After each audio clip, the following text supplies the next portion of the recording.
Most of us think of the police as the final word in reality. If an officer writes it in a report, it happened. If they say it didn't, then it's just a story. But what happens when they are the ones who see something that shouldn't exist? Not in a haunted castle, not on a ghost tour, right in the middle of their shift. A patrol car driving down a quiet highway at 3 a.m. when a small child suddenly appears standing in the lane ahead. The officer slams on the brakes, heart racing, and there's no one there. No footprints on the wet asphalt. No nearby houses for miles. A pair of officers checking a building after a burglar alarm, hearing a woman sobbing on the upper floor. They sweep every room, guns drawn, lights searching.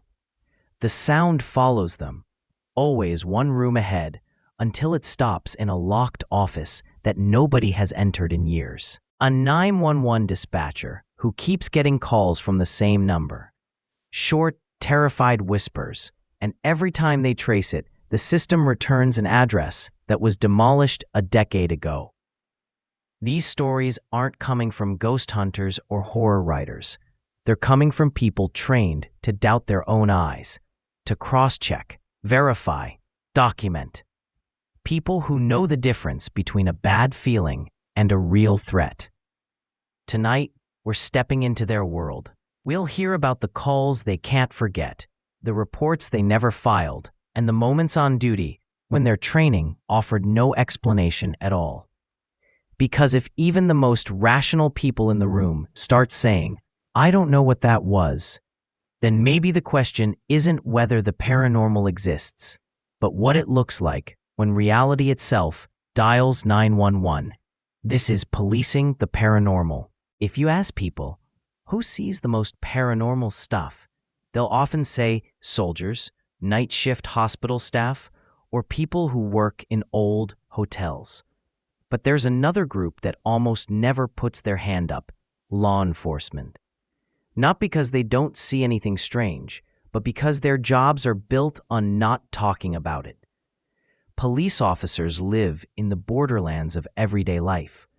They do their paperwork in fluorescent lit stations like anyone else, but their real workplace is out there in the places we avoid on purpose.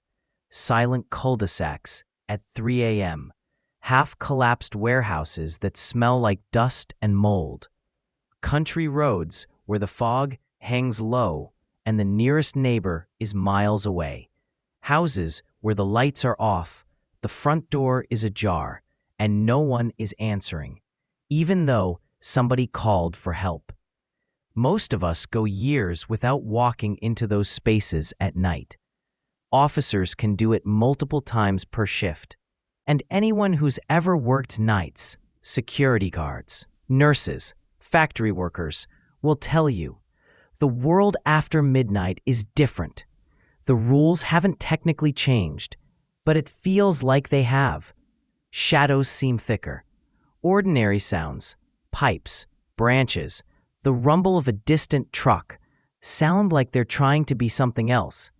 You catch motion at the edge of your vision that disappears the second you look straight at it. Now add to that environment a gun on your hip, the responsibility of keeping strangers alive, and the knowledge that if something goes wrong, your decision is going to be dissected in a courtroom. You're under pressure to be calm, rational, professional. You can't say, "I thought I saw a ghost" in a report. You have to write something that lawyers and supervisors understand.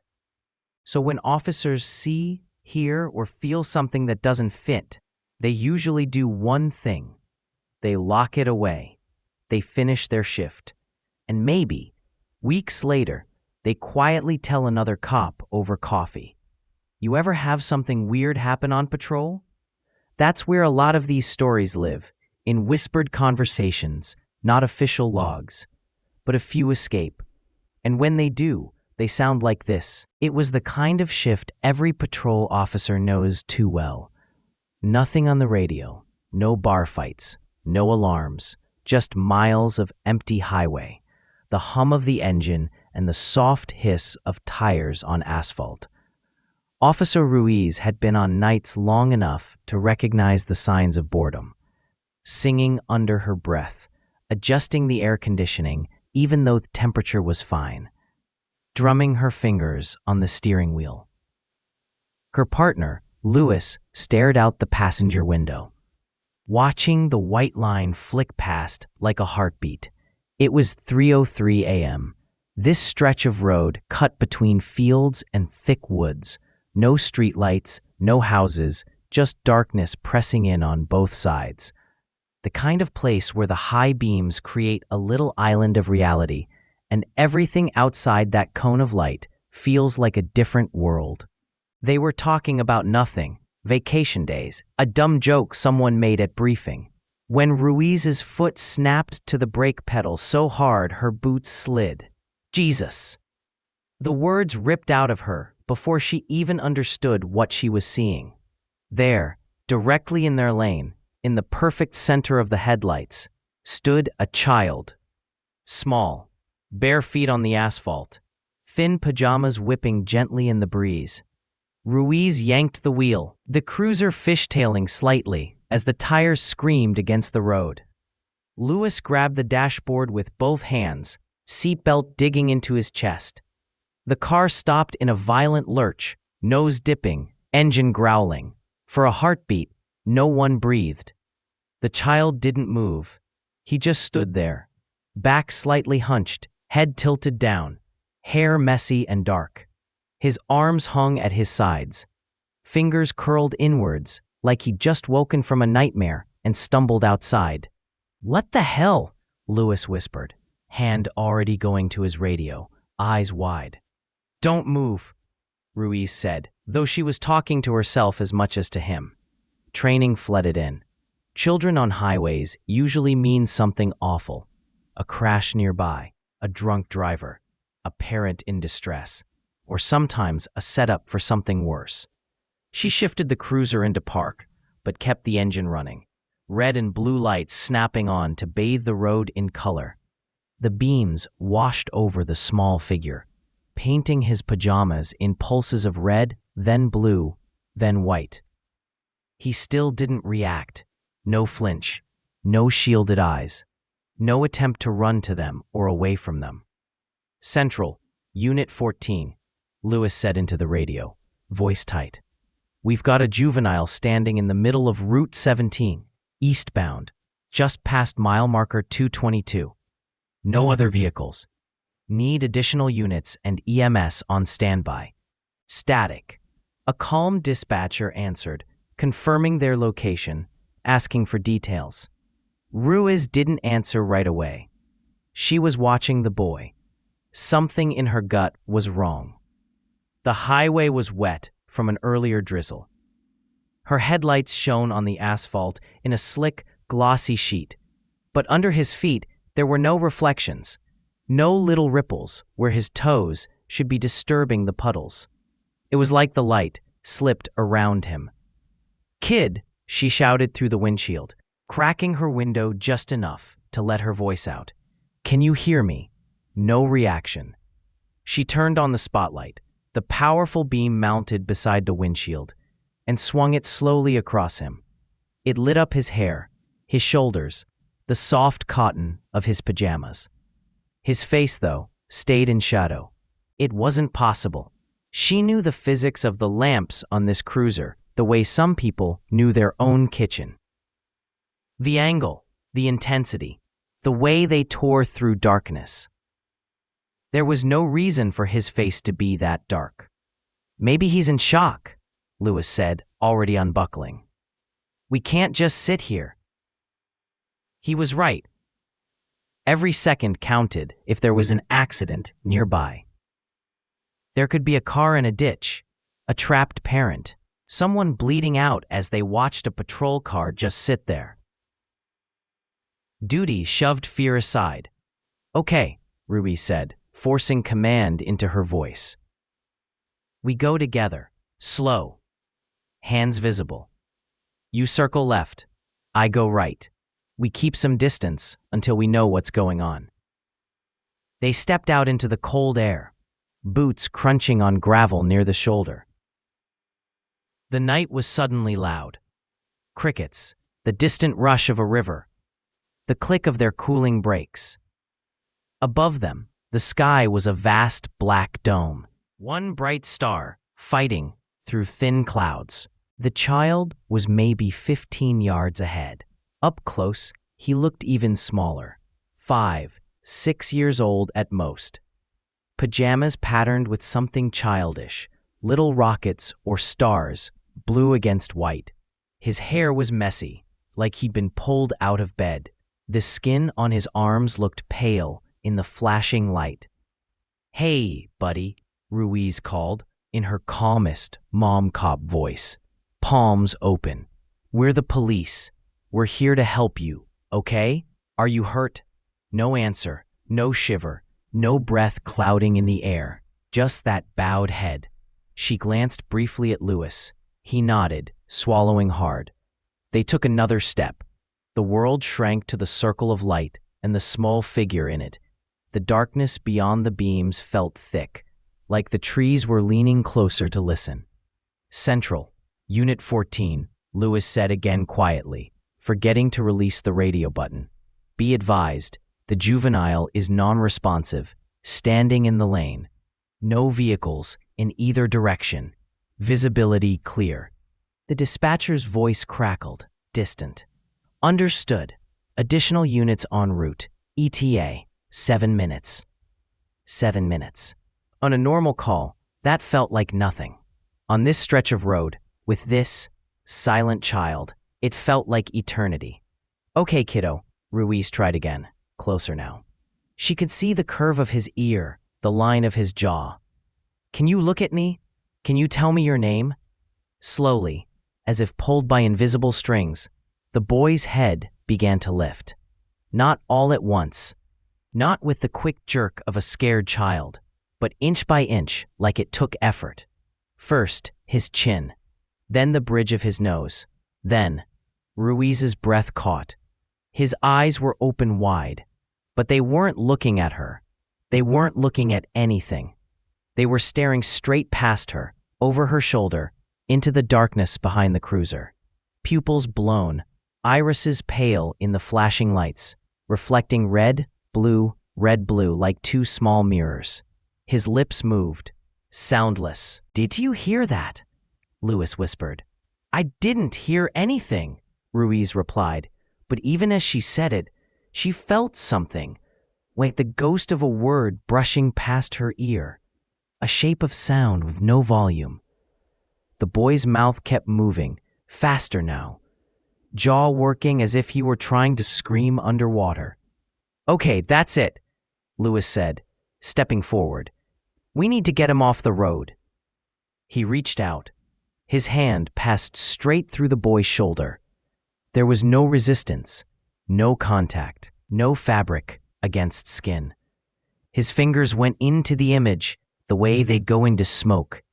He stumbled, nearly losing his balance, R recoiling instinctively. The boy did not react. For one impossible second, Ruiz saw two things at once. The outline of her partner's hand, lit by the cruiser's headlights. The small body in the lane, entirely unaffected, like a photograph hung on the air. Her heart hammered so hard it made her vision pulse. "Louis?" she whispered. "I didn't." He held his hand up in front of his face like it belonged to someone else. "I didn't feel anything, nothing. He's right there. There was nothing." They stood there, two trained professionals, frozen in the middle of a state highway, staring at something their academy instructors had never prepared them for. The boy finally moved, not toward them, backwards. He took a single step, bare heel lifting and setting down, then another, gliding somehow more than walking. The headlights stayed on him, but the beams felt dimmer, weaker. "Wait," Ruiz called. "Stop. Stay where you are." He didn't run. He didn't flinch. He just kept drifting backwards, eyes still locked not on them, but on whatever was behind them. something neither officer could see. Then, in the space between one blink and the next, he was gone. No gradual fade, no turning away. He simply stepped out of the light and never stepped back into anything. The lane ahead was empty. The road was bare. There were no footprints in the wet sheen of asphalt. No small puddle disturbed, no trail leading anywhere. Just two sets of adult boot prints and the skid marks from their abrupt stop. For a long moment, no one spoke. The radio hissed softly at Lewis's shoulder. Dispatcher asking for an update. "Central, Unit 14, he said finally, voice thin and hoarse. Juvenile is no longer in the roadway. Negative visual. We're going to check the area on foot." He looked at Ruiz, eyes asking a question he didn't dare say aloud. "What did we just see?"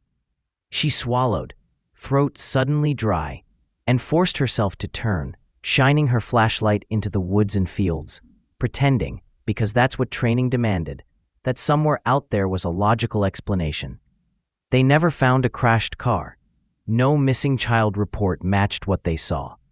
Dashcam footage showed the cruiser braking hard, but the lane ahead looked completely empty. No small figure, no pajamas, nothing. For the report, they wrote what they were allowed to write: possible juvenile in roadway, area searched, negative contact. Off the record, weeks later, sitting across from each other in a quiet corner of the station, they admitted the truth neither wanted to say. They had both seen a child standing in that lane. They had both watched him lift his head and look past them.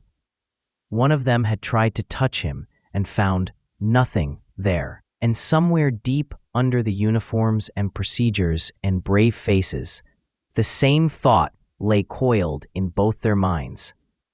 If that wasn't a real child, then what exactly did we almost kill with our car that night at 3:03 a.m.? Some calls sound boring the moment they hit the radio. Commercial burglar alarm, possible false activation.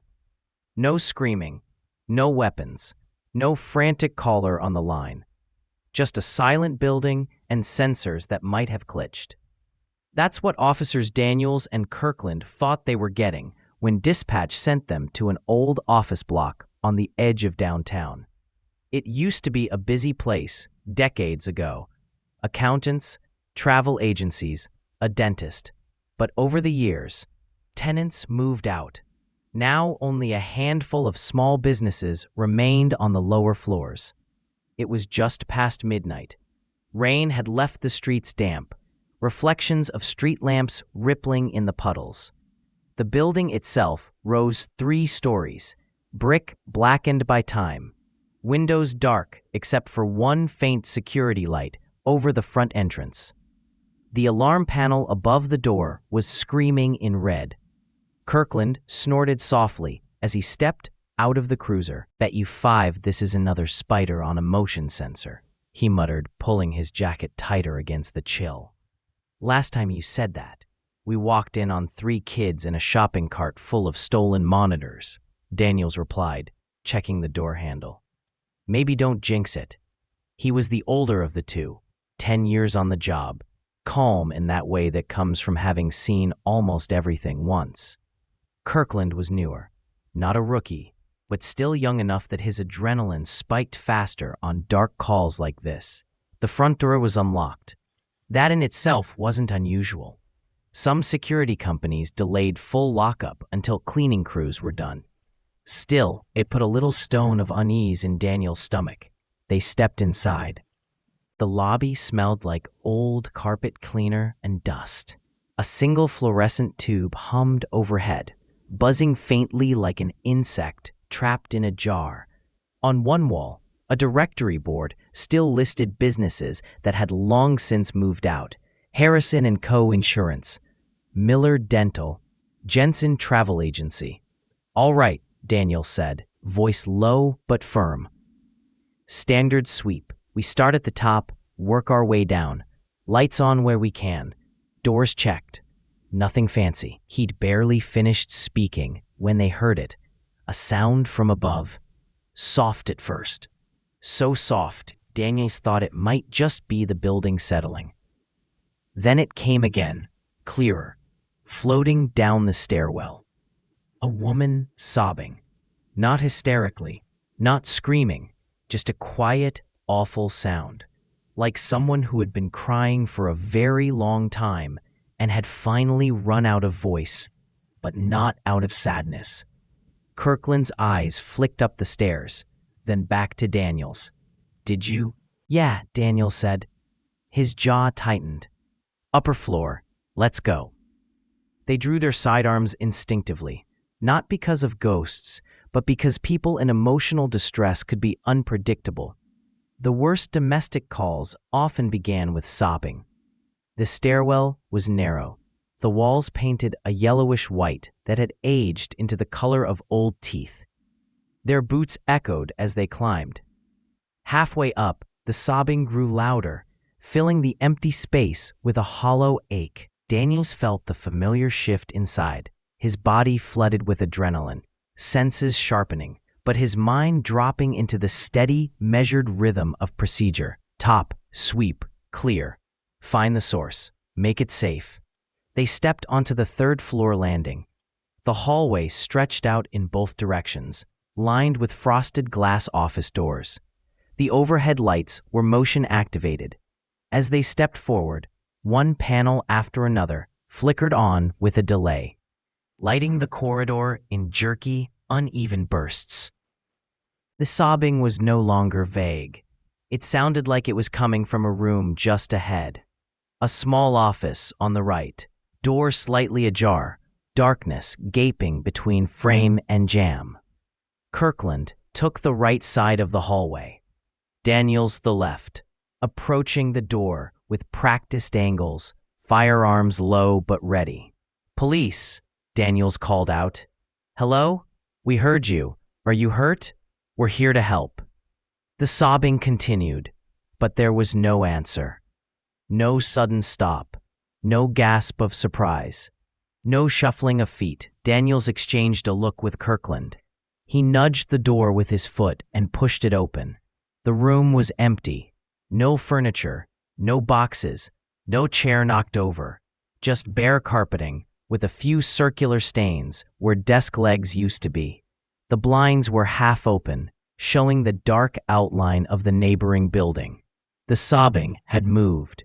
It was still on the third floor, but now it sounded like it was coming from the next room down. Daniels felt the first thread of unease tug at the back of his neck. "Maybe the sound's bouncing," Kirkland whispered. "Echo in the vents, you know?" "Maybe," Daniels answered, though it didn't feel like an echo. Echoes smear sound. This was sharp, placed, as precise as if someone had relabeled the source. They stepped back into the hallway. The next office door was closed. A strip of light glowed faintly at the bottom, where something inside triggered the motion sensor. The sobbing was behind that door now.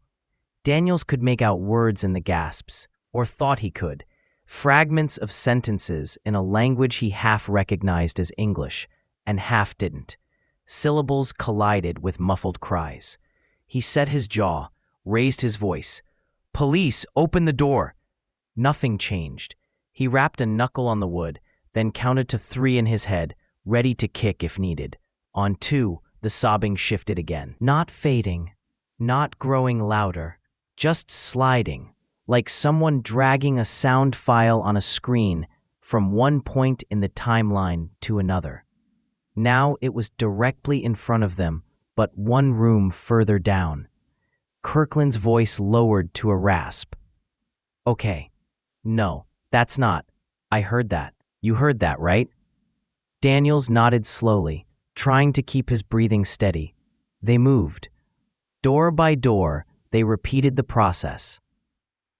Office 3A. Empty, lights flickering, sobbing now at 3B. Office 3B. Empty, dusty blinds, sobbing now at 3C. Office 3C. A stack of old chairs, no people, sobbing now at 3D. Always just ahead, always one room further, like the sound was being dragged out of reach by invisible hands. By the time they reached the last door, on the right, the sobbing felt like it was coming from directly behind it. Clearer than ever.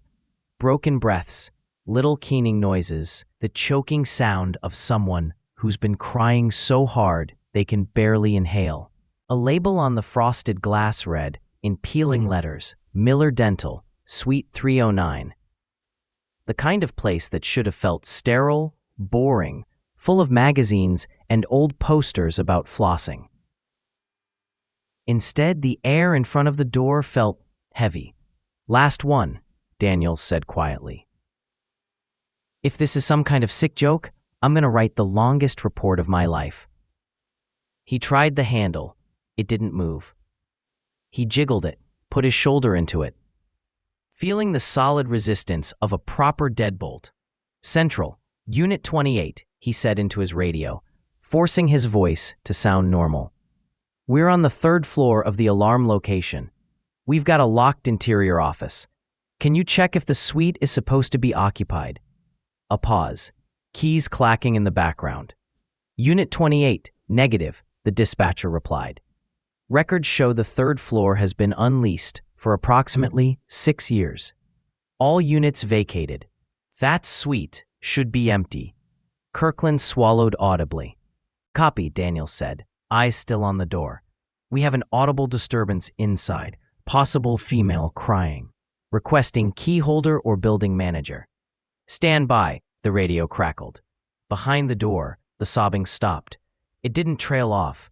It didn't quiet into sniffles. It just cut. The sudden silence hit his ears like a slap. The building manager's number came back over the radio. Another minute passed, then the dispatcher again. "Manager says that particular suite was sealed after a fire incident a few years back. He's on his way, but says nobody's supposed to go in there. Says the lock hasn't been changed since." Daniels felt his skin crawl. A sealed suite, no tenants for years. Something crying on the other side of a locked door. They could force entry. They had enough cause. Unknown person in distress. Audible disturbance. Alarm. Legally it would hold. Physically, though, Daniels felt every hair on his arm stand up at the thought of crossing. "Daniels," Kirkland said quietly, "I don't like this." "Me neither," he admitted, "but if there's even a chance someone's in there, He stopped, because something else had started, not sobbing, singing. A woman's voice, so faint he almost thought it was in his head. A melody without words, humming that rose and fell like someone rocking a child to sleep. It wasn't coming from behind the door anymore. It was running above them. All along the ceiling, a muffled lullaby, like speakers hidden in the plaster were switching on and off as the sound traveled. Daniel's flashlight beam darted up, as if he could force the ceiling itself to confess. Plaster, old vents, no movement. He felt like the building was breathing. "Central, we're still hearing audio," he said, forcing his voice level. "Possible issues with the alarm system or HVAC. Advise keyholder to expedite." The singing moved down the hall, back the way they'd come. A ghost of a song, tug. They followed. Another sweep. Another empty office. Another ceiling. At one point, as they passed an old glass door, the sound seemed to travel right through the wall. A brief, clear note that made Daniel's eyes sting with a sudden irrational sadness. Then, as quickly as it had begun, it stopped.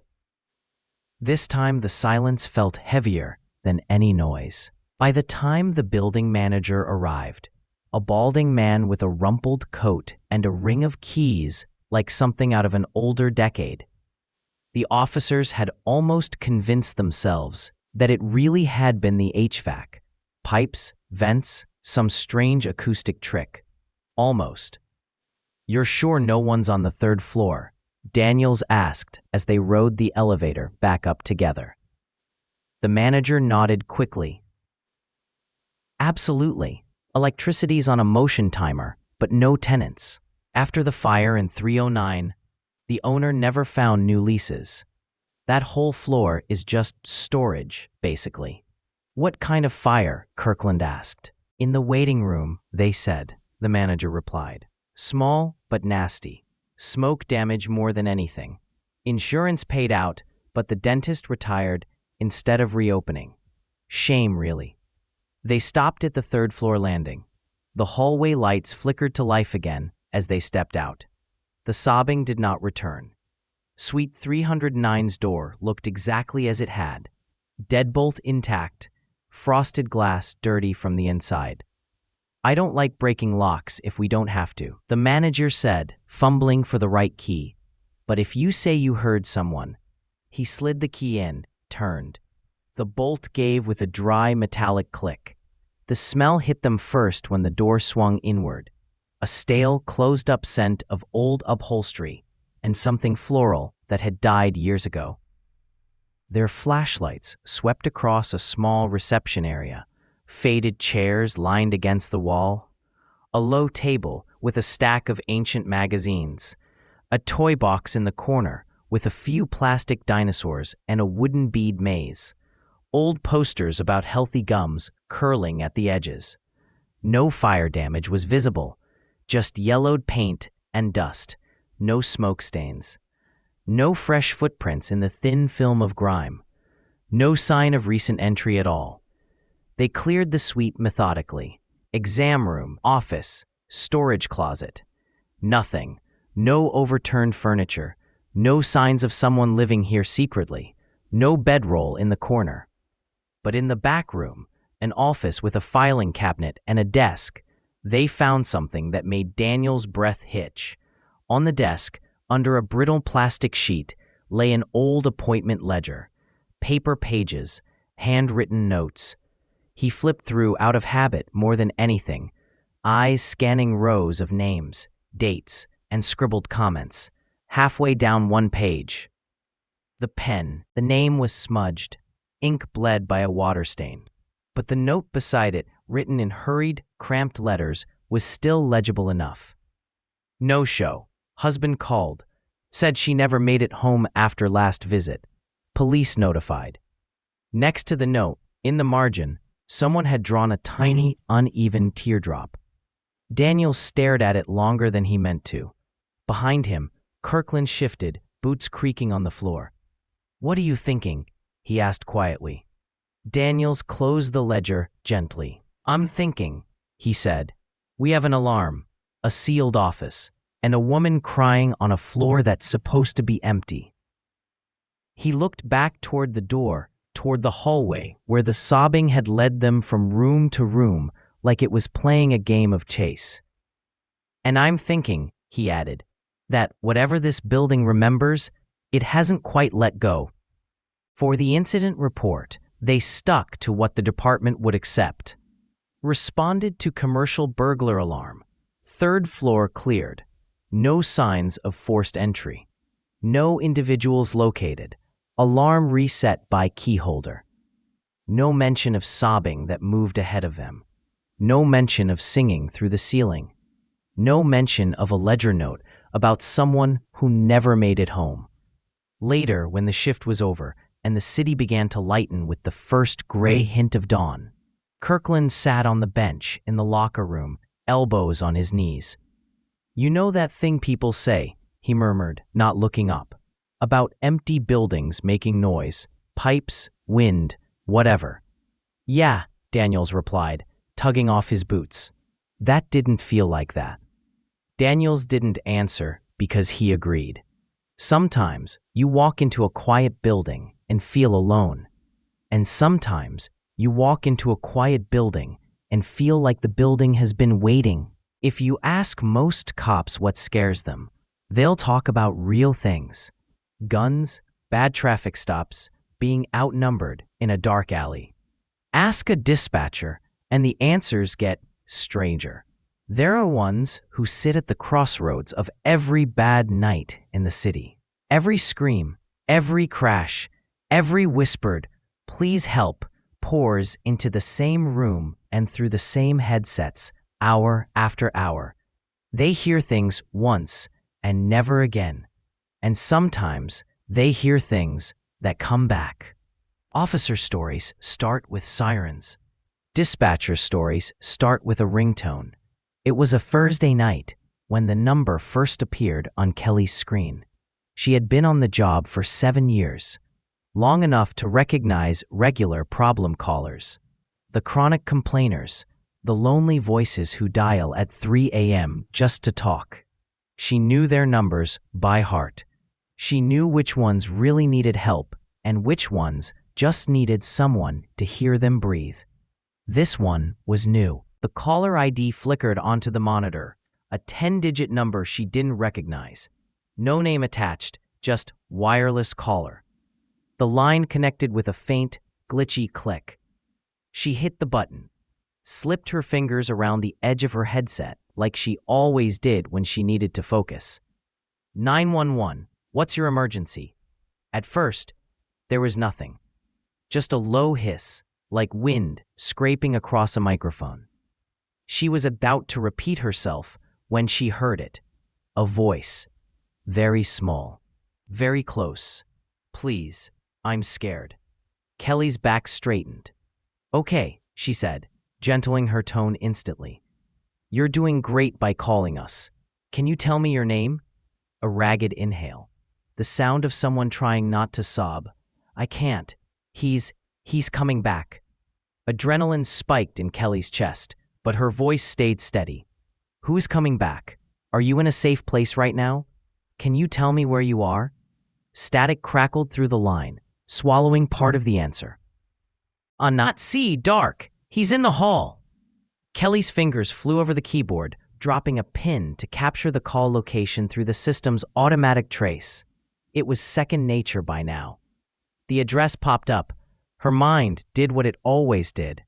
Grabbed the information, ready to push it to the nearest patrol units. But halfway up the screen, her brain stuttered. She knew that street. Everyone here did. The coordinates resolved into a full line of text. 1387 Willowcrest Ave, Lot 4.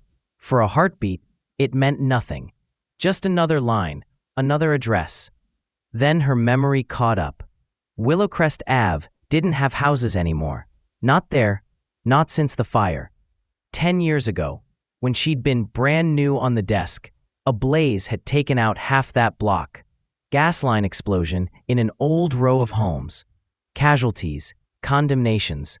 Later, bulldozers. Now, it was a dirt lot behind a temporary chain link fence. The city had never gotten around to building anything else. There couldn't be anyone there to call. Central? A familiar voice crackled over the ambient radio behind her, but she tuned it out for a moment. Focus. The voice on the phone was trembling. He's mad. I didn't mean to. Kelly swallowed, forcing her training to override the prickle creeping up the back of her neck. Okay, listen to me, she said calmly. I see your location. We're sending officers to you right now. I need you to tell me where you are in the house. Are you in a bedroom? A bathroom? Another crackle, louder this time, making her wince. Bedroom, the voice whispered. Closet. I can hear him. He's at the door. Kelly's gaze flicked back to the screen. The system still insisted. 1387 Willowcrest Ave, Lot 4. Unit 23, Unit 19, she said into a radio channel, masking the thinness in her voice. Respond priority 1 to Willowcrest, 1387, Lot 4. Possible domestic in progress.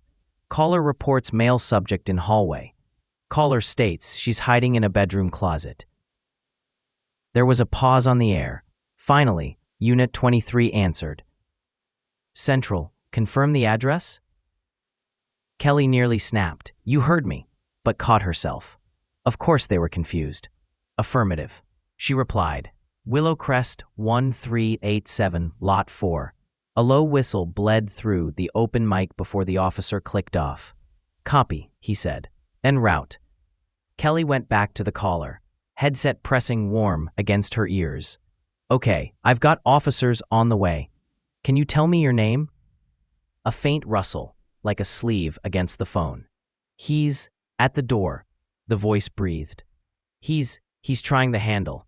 Something thumped against wood on the other end, sharp enough that it made her angry.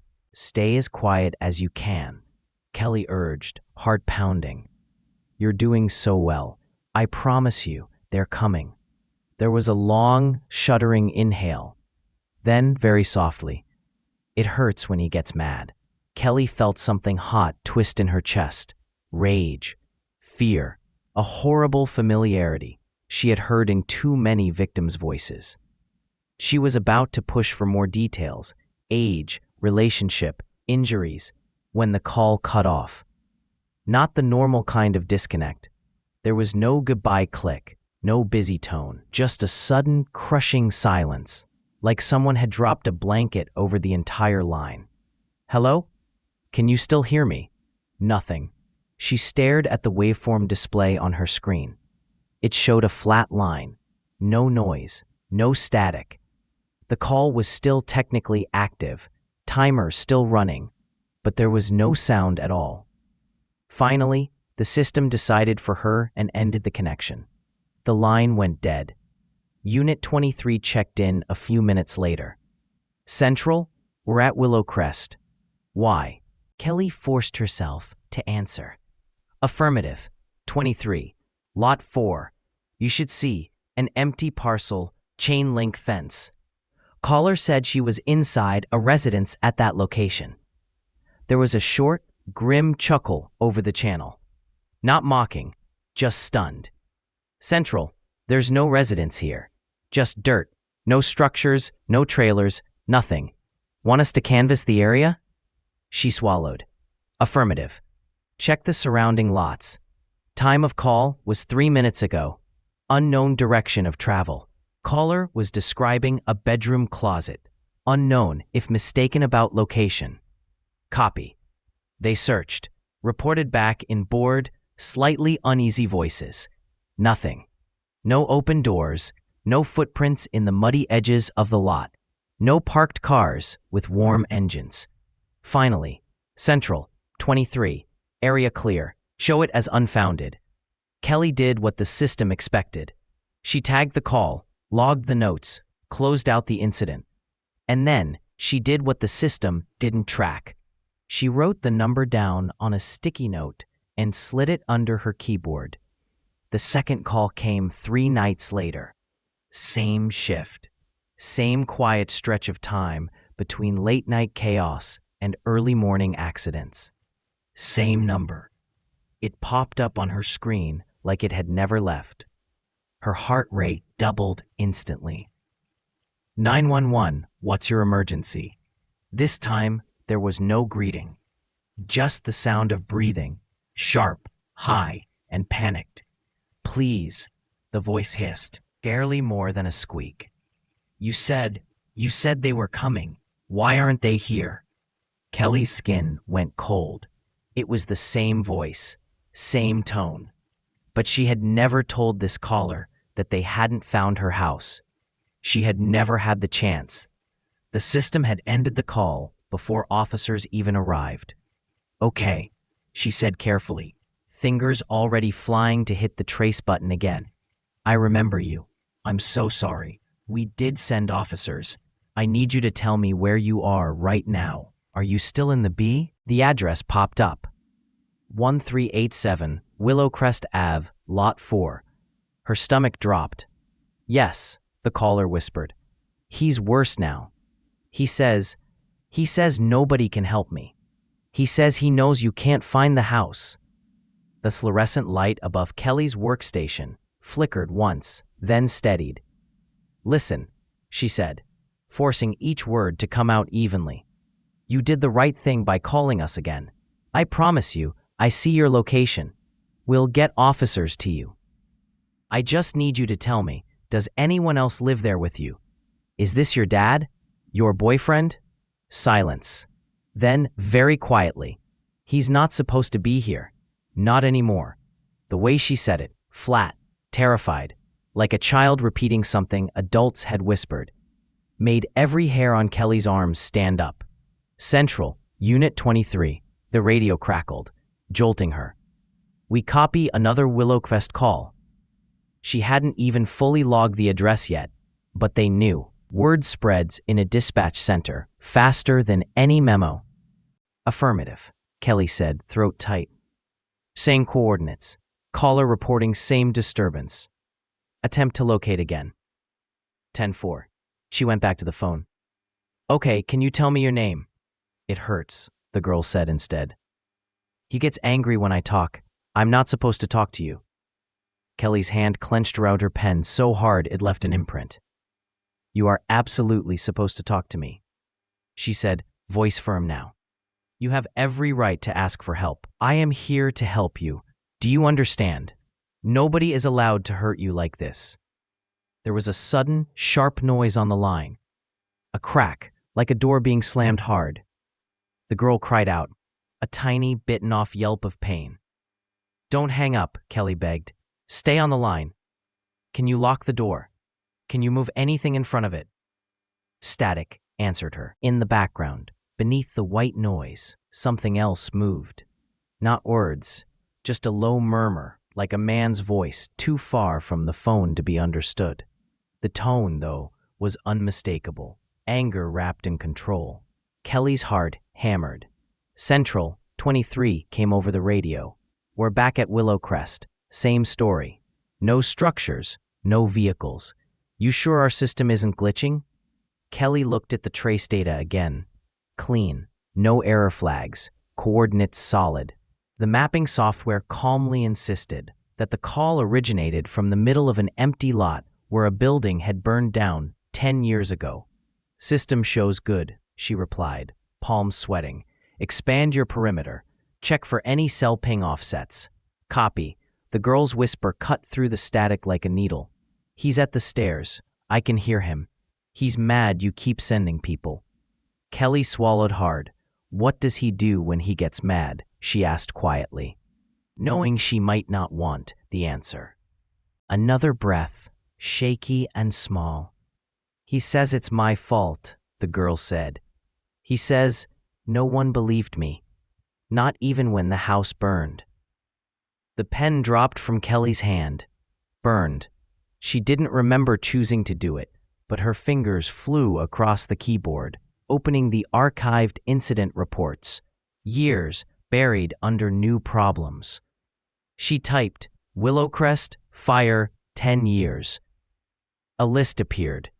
She clicked the oldest, residential fire, multiple injuries, 1 fatality, female, age 14, the same age the voice on the phone sounded. The incident notes blurred in front of her eyes as she scanned them.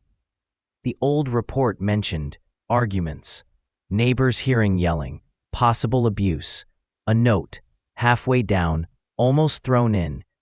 Juvenile had reportedly called 911 several times in the past month. Hang-ups, no contact upon callback. Kelly's stomach turned. She dragged her gaze back to the present call. The waveform still pulsed, the timer still ticking. She was talking to a voice from an address that no longer existed, about a fire that had happened when she was still in high school. Listen to me, she said, the words coming out rough. Whatever's happening, I hear you. I believe you. You are not alone. For the first time, the girl sounded like she might cry with relief, not fear. You believe me? Yes, Kelly said. I do. A creak sounded in the background, like a foot on a stair. Then another. Closer. He's almost here, the girl whispered. I think this is when it happens. The words hit like ice water. When what happens? The fire. Kelly's hand slapped the console panel so hard it hurt. Unit 23, clear the frequency, she snapped. All units hold non-emergency traffic. I need airtime. She barely waited for acknowledgement before she spoke again, voice shaking despite her best efforts. Is there any way in hell we could be getting a recording from an old incident? She asked the tech supervisor over the internal channel. Something stuck in the system? Old tapes bleeding through? Negative, came the immediate answer. Analog days are long gone, and those servers were replaced years ago. Whatever you're hearing is live. Live. On her headset, the girl's breath was coming faster, a light, frantic pant. In the faint background, the murmur of the man's voice had grown clearer. Not words Kelly could recognize, but a cadence that made her skin crawl. The sound of a lighter clicking, over and over, trying to catch flame. "Please," the girl whispered, "don't hang up this time." "I won't," Kelly said, and suddenly that promise felt bigger than her job. "I'm right here. I'm staying with you." The lighter clicked again, then a small, hungry roar. Ignition. There was a sound on the line that she had only ever heard through body cam footage and old training videos. The roar of fire finding air and fuel, spreading fast. The girl screamed. Static ate the edges of her voice, but the terror came through clean. "It's okay," Kelly said. Tears she couldn't remember starting now streaking down her face. "I'm here. I see you. I hear you. I believe you." On the other end, coughing, sobbing, a choked, desperate laugh. "That's all I wanted." The girl gasped.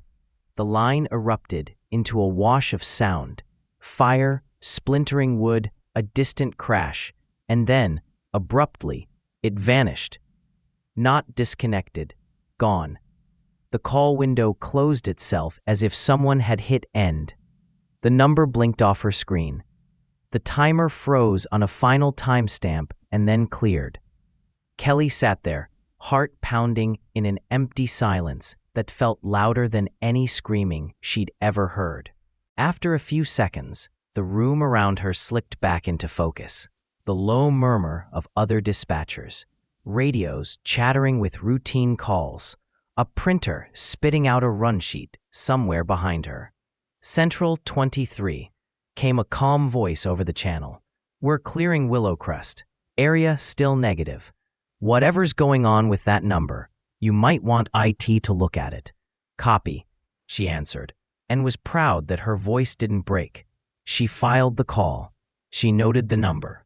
She flagged the audio for review, even though a part of her already suspected what she'd find. Later, when the tech team tried to pull the recording, the file would show as corrupted. 0 seconds, no audio, a blank entry where a conversation should have been. The system would log the number as having connected. The trace would show Willowcrest's empty lot. The fire report would still sit quietly in the archive. A 14-year-old girl who died in a house where nobody had believed she needed help. And Kelly would sit at her station, staring at the monitor, feeling the phantom weight of a voice in her ear that the department's equipment insisted had never spoken. For the rest of her career, she would answer thousands of calls. Most would blur into routine patterns of panic and relief. But every time an unknown number flashed on her screen with no name attached, a part of her would brace, just in case. In case the system decided to remember. In case the past dialed 911 again. Because for dispatchers, nightmares don't always arrive with ghostly figures or bleeding phantoms. Sometimes, the most frightening thing in the world is a call from an address that burned down 10 years ago, from someone who never got out, asking softly, "Why didn't anyone believe me?" Not every unsettling call is paranormal. Some are worse because they are completely real. Our next case takes us to suburban Oakland, California, in 2019. A quiet street, neatly cut lawns. The kind of place where people complain about recycling bins and parking, not monsters. At 9:47 p.m., a 911 dispatcher hears a small voice on the line. a boy, 6 years old. He's trying to sound brave, but he's terrified. His twin sister is somewhere behind him, crying softly. Their mom, a single parent, has gone to the grocery store for just a few minutes. A quick errand that almost every parent has done at some point. 911. What's your emergency? The boy doesn't say, there's a man outside. He says, there's a zombie. He describes something at the kitchen window. Something moving strangely outside the house, now drifting into the street. Officer Shaw McCory and his partner are expecting what the paperwork calls a welfare check. Maybe it's a drunk neighbor. Maybe a homeless man in distress. Maybe a kid with a wild imagination. The neighborhood is quiet when they pull in. Streetlights cast pale halos over parked cars. A few windows glow blue with TV light. Then, out of the darkness, a lone figure shuffles into their headlights. At first, it might be just a heavily intoxicated person, arms extended, walking unsteadily, head rolling from side to side. But when the beams hit his face, the officers realize why a child would reach for the only word his brain had. Zombie. The man's face is smeared with blood. His eyelids are gone. Where his eyes should be shielded, there are open, glistening sockets. His chest is bare and stained, his fingers shredded, nails torn nearly off. He's muttering, incoherent, blind, hands feeling the air, bumping against cars for orientation. The officers call out. He turns toward the sound and screams, a broken animal noise that has nothing to do with the calm, everyday suburb they're standing in. They move in cautiously, using non-lethal force, trying to get control without escalating things further. Even restrained, he thrashes and rants about voices in his head, bright lights, insects crawling behind his eyeballs. Later, it becomes clear. He had been high on methamphetamine. In the grip of a full psychotic break, he had used a spoon to gouge out his own eyes. This isn't a ghost story. This is what happens when brain chemistry, neglect, addiction, and untreated mental illness detonate inside a human being. The children are safe. A neighbor has brought them into their home. The mother arrives home into a nightmare of flashing lights, police tape, and her kids wrapped in blankets. The man survives physically. He is committed for psychiatric care. The report classifies the incident as drug-induced self-mutilation. On paper, that's all it is. But for the people who were there, for the boy who called 911, for the officers who saw that eyeless face in their headlights, the word zombie is no longer just fiction. It's a shorthand for something very real, a human being so far gone that they might as well be a monster, in a way. This case is the most disturbing of all, because it reminds us that sometimes reality doesn't need the paranormal to be horrifying. Our last major case takes us out of the city and into the darkness between towns. Route 210 in Pender County, North Carolina, is the kind of road you only notice when you have to drive it. It winds through farmland, pine forest, and swamp. After dark, the trees lean in, and the humidity turns the air into a heavy curtain. Near this road lies a small historical site called Patriot's Watch, a preserved Revolutionary War battlefield where hundreds of soldiers died in the late 1700s. By day, it gets a few tourists. A school group here, a history buff there. By night, locals talk about something else. People report seeing figures standing by the roadside, men in tattered uniforms, shimmering shapes that vanish when headlights pass. Sometimes, a bloodied soldier clutching his chest. The sheriff's department has always brushed it off. Mist, reflections, imagination. If they wrote down every ghost story they heard, the archives would never end. But on July 31st, 2022, one call refuses to fit so neatly. At 2:15 a.m., a man is driving eastbound on Route 10. He's alone. He crosses the narrow bridge over the Black River, the water a dark ribbon below him. As he comes around a bend, his headlights catch a shape on the shoulder, a person. He slows down, heart sinking, already imagining the worst. A hit-and-run victim, someone lost and bleeding. As he gets closer, the details sharpen. The figure is male, covered in what looks like blood. Clothes in tatters, sticking to him as if soaked through. He's standing almost unnaturally still, head slightly bowed, arms hanging limp. No attempt to wave for help, no stumbling step toward the truck. Just standing. The driver passes, eyeballing the figure through the passenger side window. The man doesn't move, doesn't turn his head, just hangs there in space like a glitch. The driver's logical brain kicks in. Call 911. Get help out there. Don't assume someone else will. He does exactly that. The dispatcher notes his description, confirms his location, about a mile west of Patriot's Watch, and begins sending deputies. On the recording, his voice is tense but controlled, concerned, not hysterical. Then, mid-sentence, everything changes.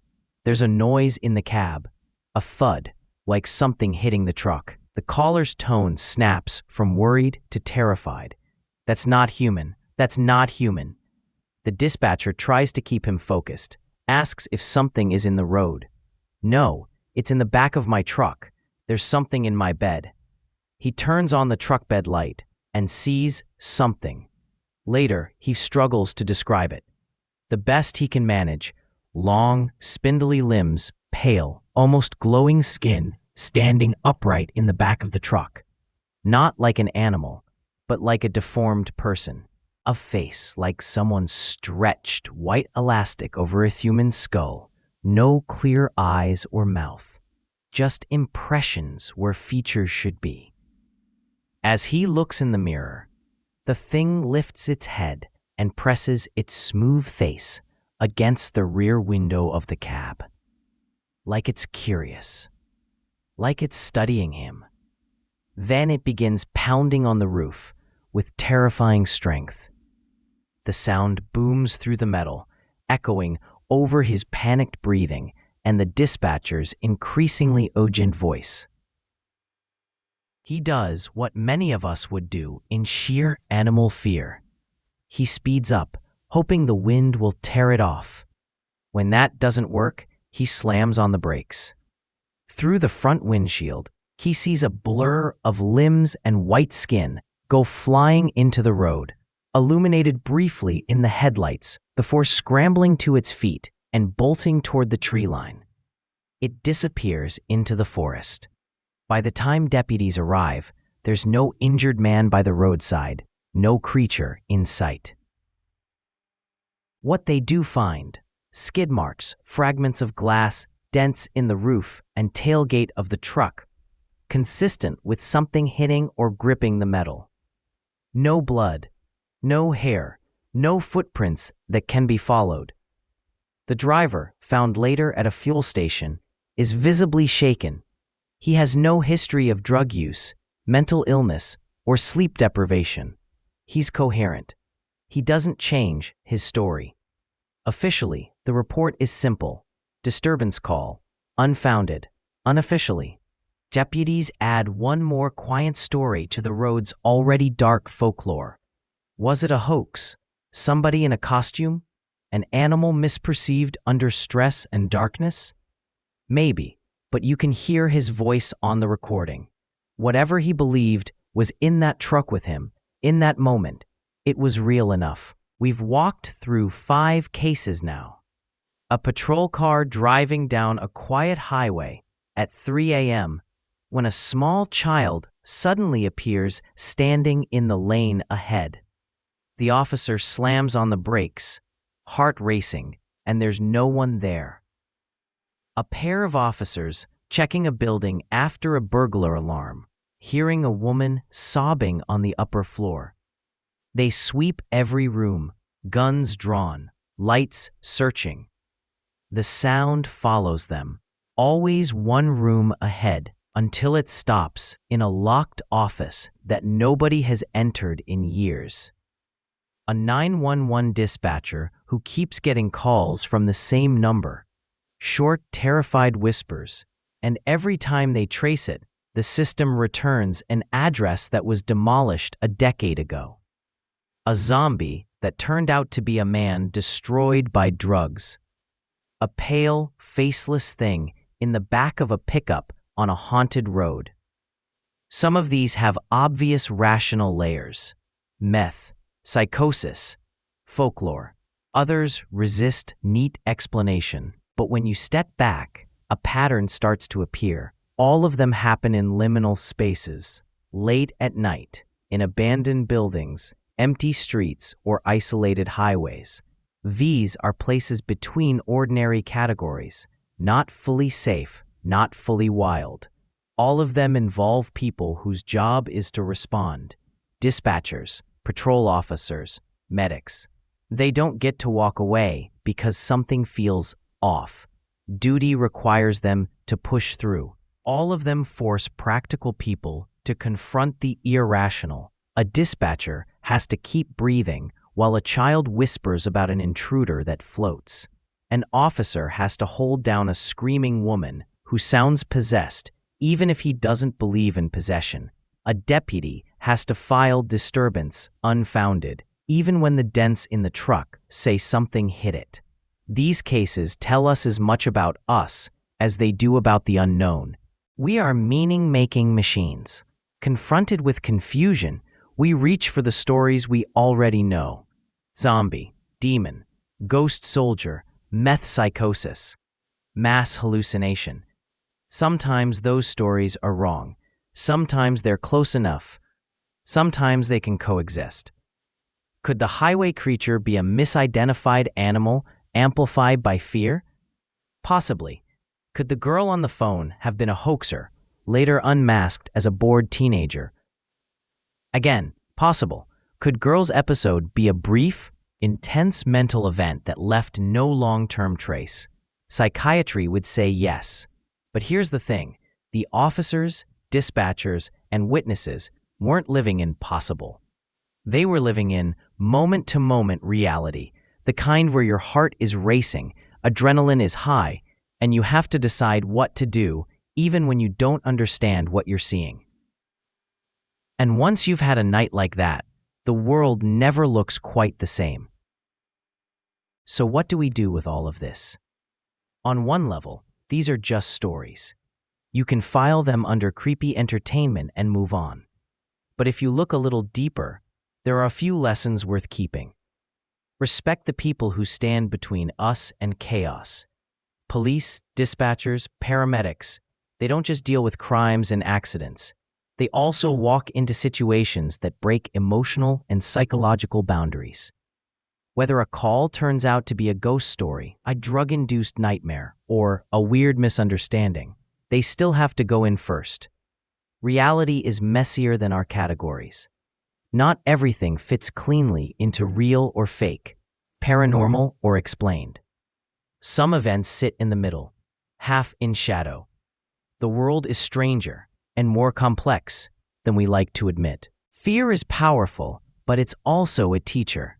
The boy who saw a zombie was describing, in child language, a very real horror. When we're frightened, our brains grab whatever narrative they can to make sense of what we're seeing. Understanding that can help us be more compassionate to victims, to witnesses, even to ourselves. We don't have to choose between skepticism and wonder. You're allowed to look for rational explanations and still admit that some cases feel wrong in a way you can't quite shake.